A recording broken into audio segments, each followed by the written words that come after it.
Saludos a quienes nos siguen a través de la red informativa Notas, Notas Carchi, Notas Imbabura y Notas Pichincha. Bienvenidos a otro análisis político que hacemos de los candidatos rumbo a Carondelet. En esta oportunidad el turno es para Daniel Noboa Asín, uno de los candidatos finalistas en esta lid electoral a nivel de nuestro país. ¿Cuáles son las propuestas que él tiene? Vamos a empezar desglosando cada una de ellas o las más importantes. Una de ellas, pues según ha planteado el candidato, es mejorar el sistema de inteligencia que tiene nuestro país, el cual ha dicho pues permitirá controlar inclusive hasta los puertos marítimos. Es una propuesta que tenía Villavicencio en algún momento y que de cierto modo Noboa también la recoge en su plan de trabajo. Habla de un convenio o de diálogos ya previos con el gobierno de Israel. Escuchemos. Para nosotros primero es muy importante tener un sistema nacional de inteligencia. Hoy en día hay 3 grupos de inteligencia, el de la policía, el del ejército y uno que reporta al presidente de la República. Al tener, y en esto lo tenemos en un preacuerdo con el gobierno de Israel, un sistema de inteligencia comprensivo en el cual exista vigilancia en las zonas urbanas, exista también vigilancia con drones en las fronteras, militarización de las fronteras, control en los puertos y también segmentación real de las cárceles. De esa manera vamos a poder, con la menor cantidad de balas posibles, solucionar un tema de seguridad. La seguridad real es la anticipación. Y nosotros en nuestro plan de gobierno vamos a trabajar en anticipar las amenazas, no cuando las amenazas ya están siendo ejecutadas. Y la policía y los militares tienen que ser fuerzas de reacción basadas en información que da una agencia nacional de inteligencia.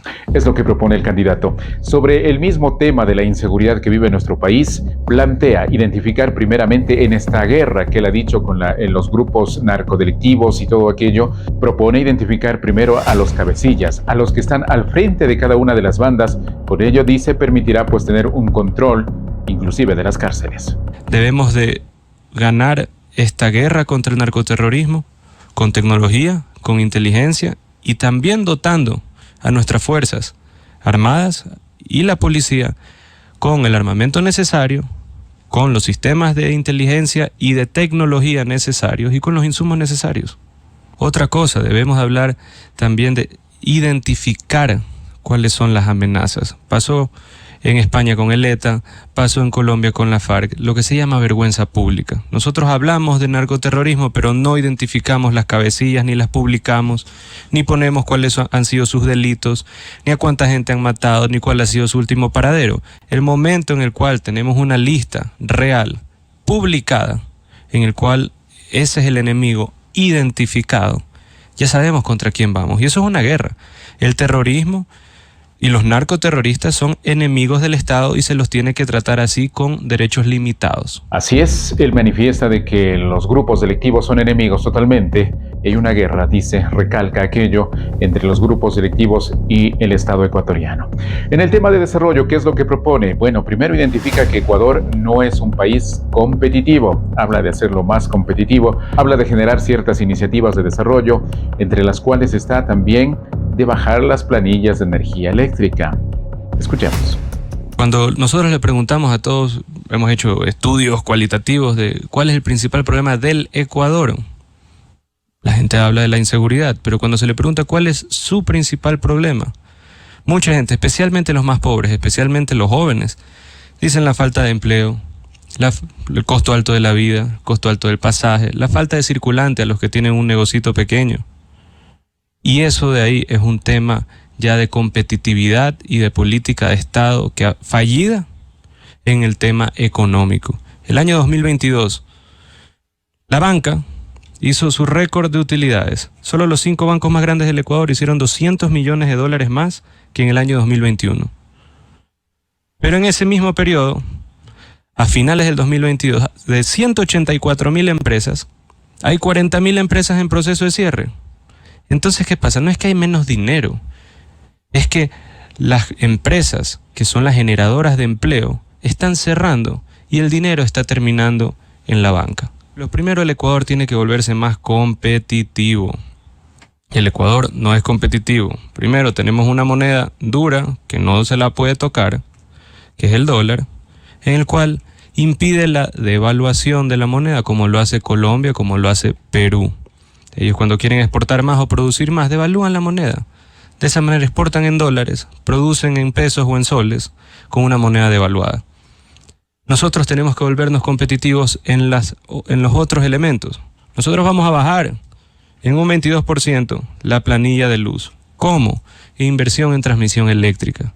Han habido mafias en los últimos 20 años en el Ecuador que no permiten que la transmisión eléctrica tenga un costo adecuado. Hoy en día 5 centavos, lo vamos a bajar a 3 centavos, como es el costo en el resto del mundo, en Chile, en China, en Estados Unidos, en Europa.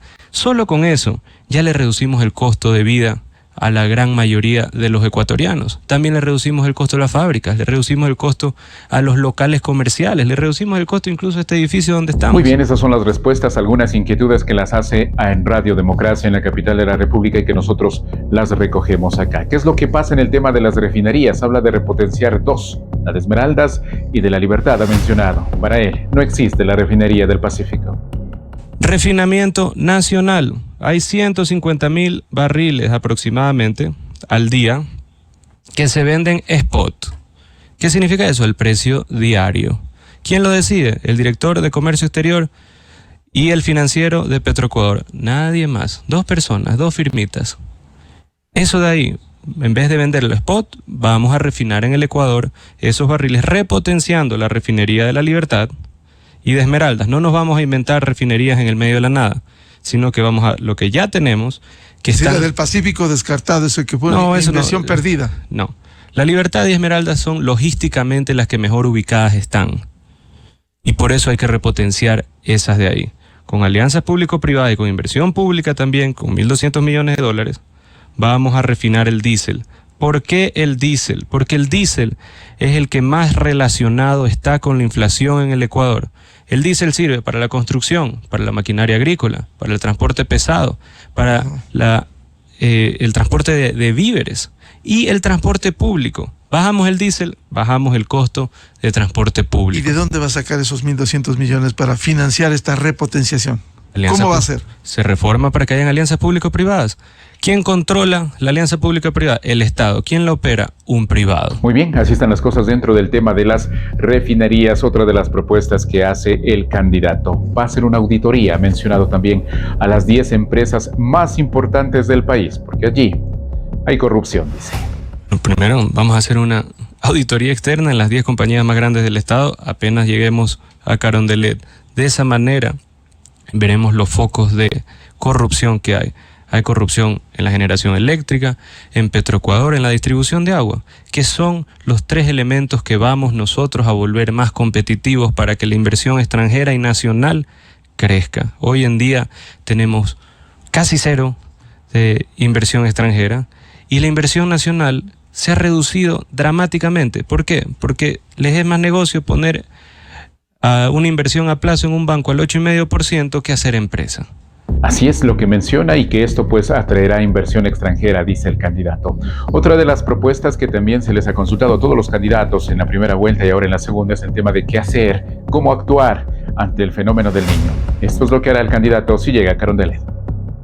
Sí, tenemos que trabajar con los GATS en protección y murales de las poblaciones cerca de los ríos secundarios y terciarios, pero también se necesita tener un sistema nacional de dragado. No cuando ya las cosas se complican demasiado empezar a dragar. La diferencia entre el fenómeno del niño del 98 y ahora en cantidad de agua no es mayor, simplemente que la base de los ríos está más alta, entonces puede generar mayor cantidad de destrozos. Hay que tener dragas pequeñas en todas las zonas de emergencia o de las zonas de mayor afectación y almacenamiento adecuado y represas adecuadas de agua. ¿Por qué? Porque después del niño viene siempre sequía. La gente a veces solo piensa en desfogar agua en la época del niño, pero se olvida que el siguiente año hay sequía.